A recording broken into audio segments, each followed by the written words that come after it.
Okay, hello everyone. We are from Group 4. Today we will present analysis of DREADOUT by FORREST GANDER. Next.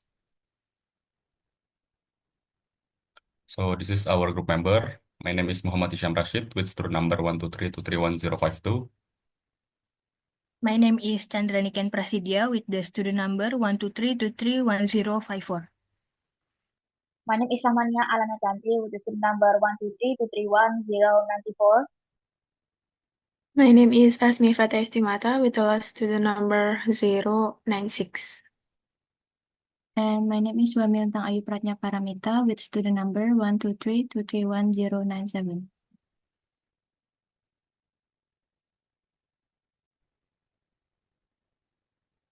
So this is our table of contents for today's discussion. The first one is we are going to do poetry recitation, and then we're going to analyze its stanzas in the poetry, and then we are going to discuss the intrinsic elements in the poetry. So this is our poetry that we are going to discuss, and I'm going to do the recitation of this poetry. So, Get Out by FORREST GANDER. Gets out his depth, rick and shatter, at once, at his mercy and in control of it. The bull snake lifted the terrarium cover about 3 feet 6 from snout to fin. Young blood metaphorizing death, what kind of clue do they have? Her son, vinegar, zinc oxide, and hinoki cypress, he dreamed of it, awake, dreams of it. Watching another seasons of Spanky Wonkers only made his feelings ache. So now, he's got reptile dysfunctions? Me too, says the desk. Motorcycle parked in the handicap spot, he regards the forest of standing dead snakes.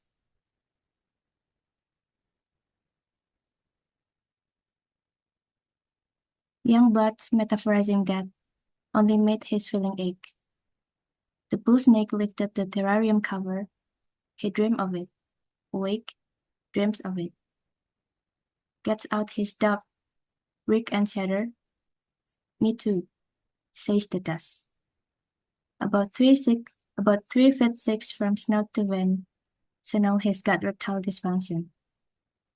Her son, vinegar, zinc oxide, and hinoki cypress, at once, at his mercy, and in control of it.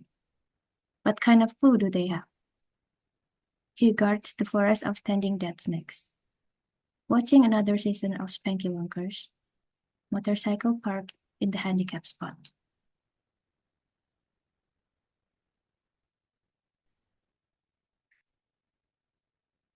So that out has 2 sections, which each section containing 7 stanzas. But first, we're going to talk about the first section before I explain the difference between the first and second section.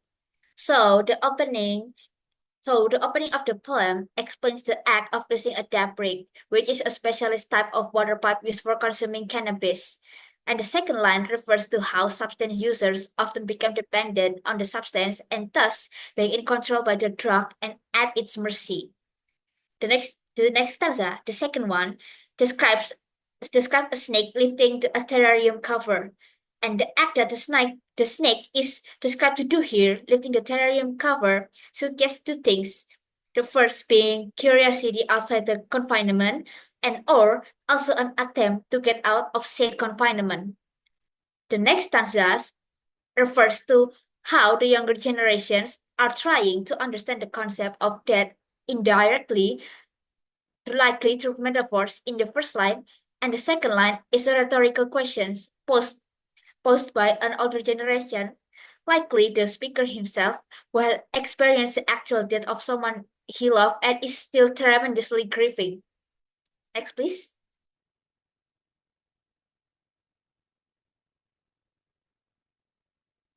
The repetition of sense mentioned in the stanza suggests that the speaker is unable to escape the reality of having lost his beloved.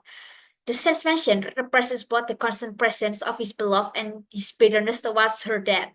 It also evoked a contradiction in which, while he is unable to accept her death, the mentioned scenes above are actually a means of hoping for a beautiful farewell. The next stanza mentions something called Spanky Wankers, which is unlikely a made-up show by the poet. It is used to create a slip of humorous language to contrast the rest of the melancholic tone of the poem, and also contrast with the next line, only made his feelings ache. That suggests even with the humorous tone of the first line, it is still unable to heal the emotional pain from the grief of losing a loved one. The sixth stanza mentions erectile dysfunction, which is and it's actually a part of erectile dysfunction and reptile, suggesting the speaker's inability to engage or act fully in life as they are grieving through the loss of a loved one. And the second part, Me Too, also adds to shared fragility, indicating that all living beings are inevitably helpless in the face of time and death. Next, please. The choice words in the seventh stanza is showing that the speaker is experiencing limitation and void as a result of his grieving process. He regards the forest standing that snacks, shows his awareness that life and death is an agonizing, gradual process that will eventually reach his end. So we're moving on to the second stanzas that at first might not make sense, but this actually shows that that it is actually the first section, but with the lines jumbled. This creates a sense of disorientation caused by the grief of the speaker and how he is unable to escape certain thoughts and is trapped by it. Next, please. So the next is intrinsic elements. The first we have imagery. And in imagery, there are figurative language and descriptive language. First, we're gonna talk about descriptive language. Descriptive language itself is how imagery helps the reader picture something in their mind by using descriptive words that appeal to our sense, what we see, hear, smell, or feel. Example from the poem, Her Scent, Vinegar, Zinc Oxide, and Hinoki Press. This is a vivid description of smell. Instead of saying she smells nice, the poet uses very specific scents like vinegar, zinc oxide, and Hinoki press. And in this context, this imagery could also be linked to the feeling of decay or aging and memorizing of how she was smelled like, since the speaker felt so nostalgic and trapped in her death. And then figurative language. First is a personification. Me too, says the dust. So the dust here is like a person. The dust is talking when in reality the dust cannot actually talk. And then metaphor.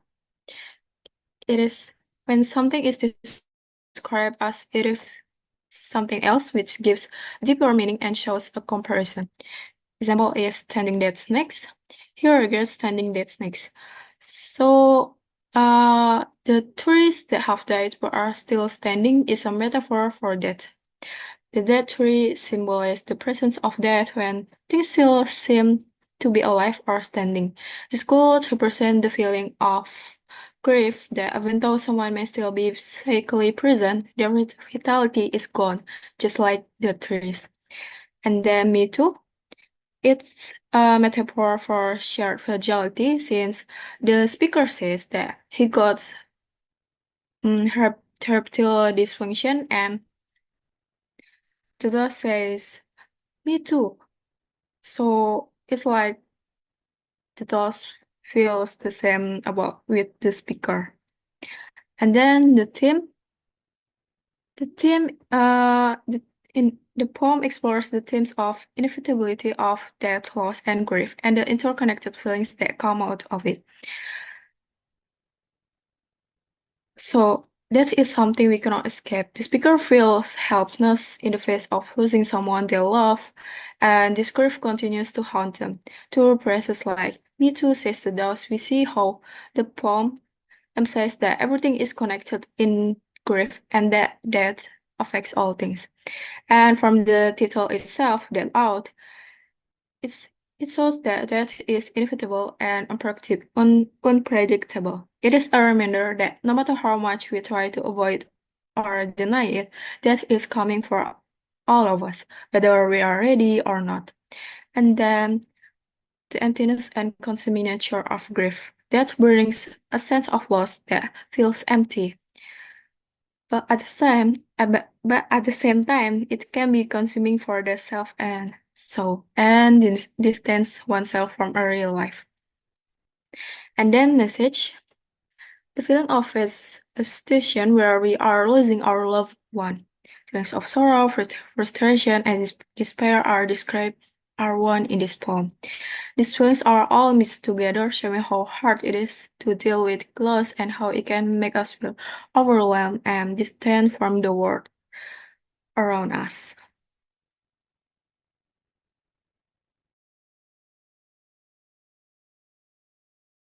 The next one is the symbolism in the poem in each stanza. So on the first stanza, there's gets out of his debt rig and shatter. This symbolizes a shattered life or an attempt to escape from the harsh reality and grief through the numbing substance. And this said substance is called shatter. And the second stanza is the bull snake is a large snake, yet not non-venomous species that is often misunderstood as rattlesnakes. The bull snakes symbolize the idea of misconception or the false dangers like death, vulnerability of life, and survival instinct. It is aligned with how the speaker's life is broken apart by the feeling of loss and grief and navigates his life by living in survival mode.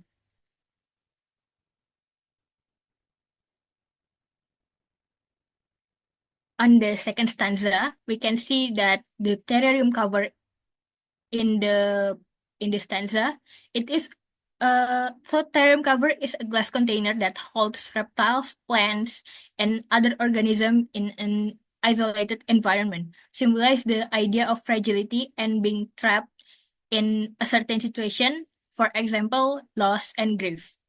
It also symbolizes the idea of human's nature to seek comfort in such condition to shield themselves from the reality of life. The next one is the symbolism of snout to fan. It is a term to symbolize the detached perspective on life and death, how it often reduces the vulnerability of life to a mere measure and number.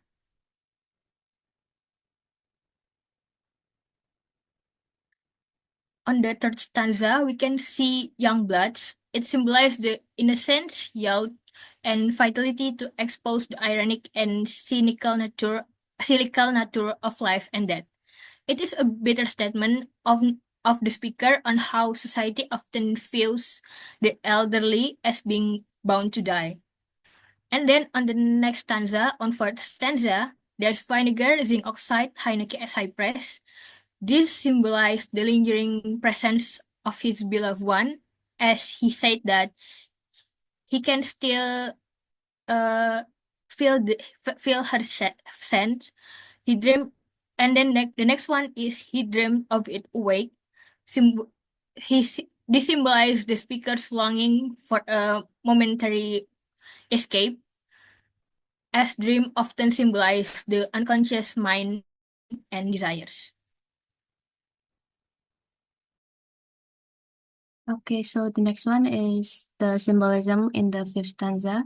So Spanky Wonker symbolized the absurdity of life and how human behaviors will always try to distract and resist themselves from the harsh reality. So I think because this poem is kind of new, it is written in 2018, if I'm not mistaken.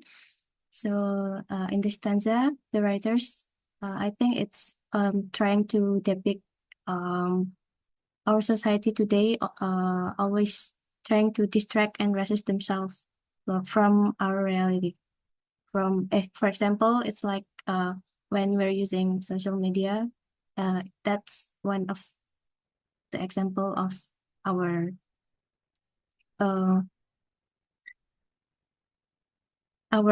tindakan untuk distract and resist ourselves from the reality.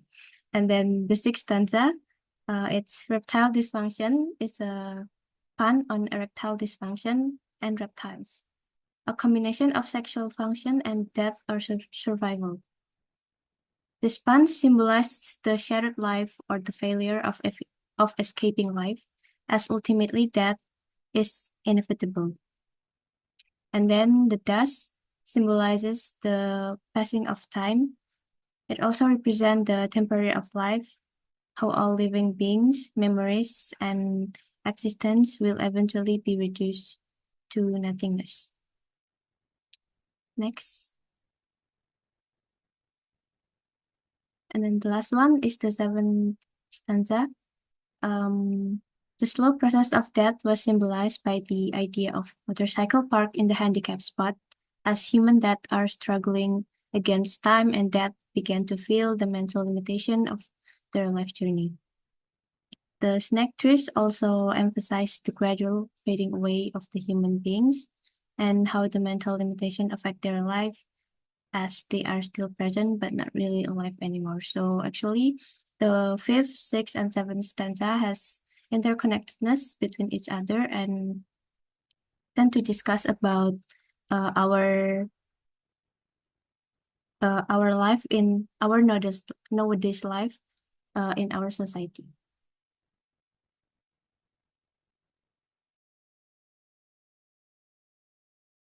Okay, the next one is tone and voice. As the poem tells us about the speaker grief over losing a loved one, it successfully captures a sense of helplessness and loss, creating a melancholic tone.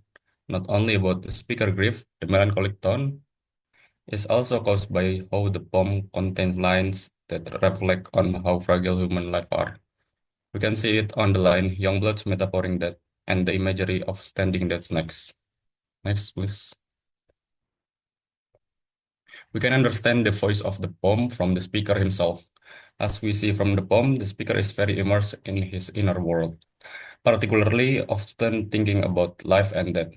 We also see the vulnerability of the speaker from his dependence on the usage of substance. We can also see his vulnerability from disjointed structure of the poem, showing how his line of thought are very fragmented. And then in the second section, we can see from the jumbled order and the repetition of the poem, how he still feels trapped over his grief. In conclusion, the poem tells us about the speaker's feeling of grief, loss, and interconnectedness of inevitability of death, which caused by him losing his loved one. By using imagery, symbolism, proper tone, and voice, the poet successfully convey how this mental limitation affect the speaker's life. That's all from our group. Thank you for listening to our presentation. Goodbye.